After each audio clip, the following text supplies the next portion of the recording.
कि जगत में जो भी हो रहा है अगर वो परमात्मा को अस्वीकार है तो वो होगा ही नहीं। एक बात, वो हो कैसे सकता है?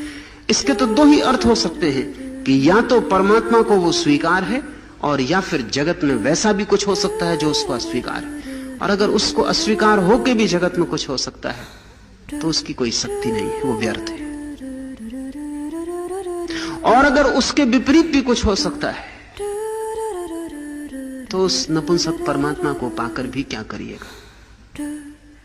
अगर उसके विपरीत भी कुछ हो सकता है तो आप मोक्ष से भी खींचे जा सकते हैं वापस। परमात्मा के विपरीत कुछ भी नहीं हो सकता।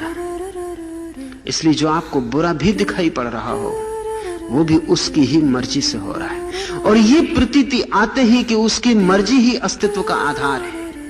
जो आपको बुराई दिखाई पड़ती है वो बुराई दिखाई पड़ेगी नहीं। वो बुराई दिखाई ही इसलिए पड़ती है कि आपको अस्वीकार है। लेकिन जब उसको स्वीकार है तो आपकी अस्वीकृति का क्या अर्थ है? आप अपनी अस्वीकृति को गिरा दें। लाओस से कहता है असंख्य वस्तुएं उसी से जीवन ग्रहण करती, सभी कुछ उसी से जीवन ग्रहण करता है। जहर भी और अमृत भी, दोनों में उसी का जीवन है।